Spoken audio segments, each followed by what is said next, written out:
Surely good posture is just sitting straight. Is there more to it? Because we are doing a workshop on posture. Georgie, thank you. Very interesting question.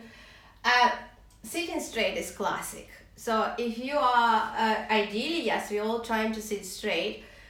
If you're beautifully built, if you don't have any aches and pains, if you're beautifully proportioned, yes, sitting completely straight would be an answer. However, in real life, as we know, and people who do yoga know, that very rare we have even our hips have different level, our shoulders, one is high, one is lower, and there's a lot going on in the body. So when you sit at the piano, instead of thinking of sitting straight, the way I look at it, you need to feel grounded and supported.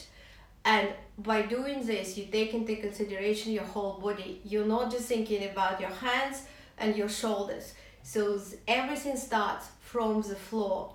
And in piano yoga, I actually developed a certain method, which I did a lot of experiments and research because I was quite intrigued whether there is one posture for everyone, one setup.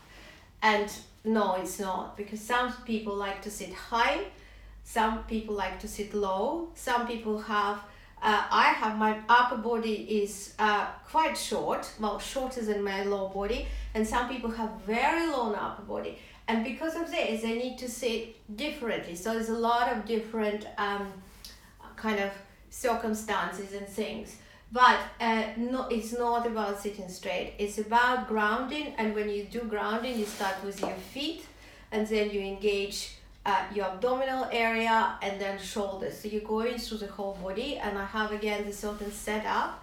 And if those of you who are watching, if you're interested, I can come live again and I can actually teach you that. But if I start doing it now, it would kill all the other questions. Penny, when I work at my laptop, I always find my posture deteriorates very quickly. How can I stop this and remind myself what good posture feel like? So these two questions are actually quite similar, so I feel there is an interest in posture. Can you see my feet? I'm just trying to show you. Can you see my feet? I think so.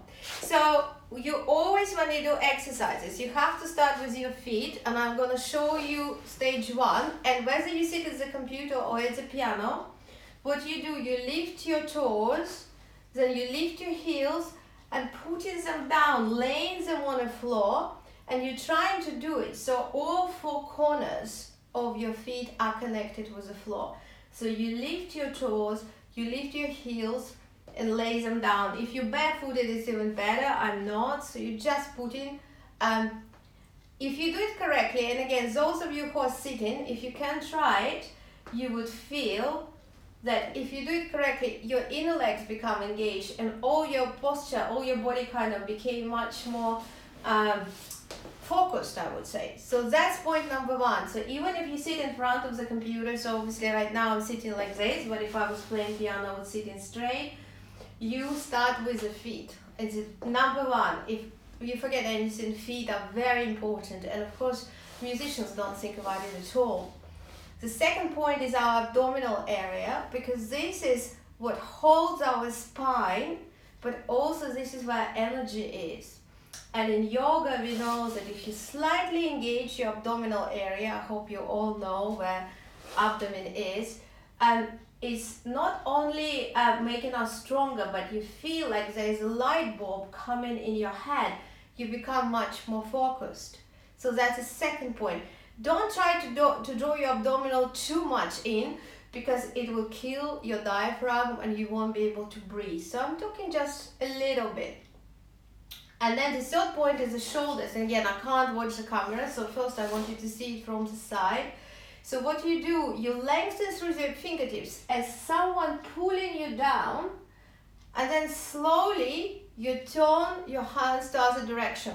And also you need to make sure that there is a space between your body and a hand, so your armpits are clear, because again, that would lengthen your trunk. So again, we did feet, you did abs, you did shoulders. And the fourth point is your neck, because people who look at the music, they often do that, and it creates a lot of pressure on the shoulder.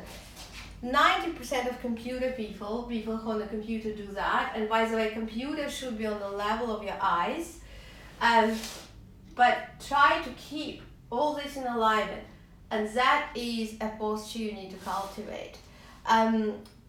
Is actually this description is in my book, Piano Yoga book, in a preliminary series. But what you do, again, very quickly to recap, you lift your toes, you lift your heels, you connect with the floor. That engages your inner legs, you engage your abs, you lengthen through your fingertips, and that's aligned your shoulders, lengthening the back, and also clears your mind, very important. And you watch that your neck doesn't go. It would feel alien to you if you've never done it before. And what I suggest for experiment, play something you play, it can be just scale. And then do this alignment, and you notice how the sound is going to be different. At the beginning, you're not going to remember it. So I suggest you put a little reminder next to your computer or the piano. And every 10 minutes, you do this posture assessment. After 21 days, it's going to be automatic, and you'll be very, very happy. Okay, couple of more questions.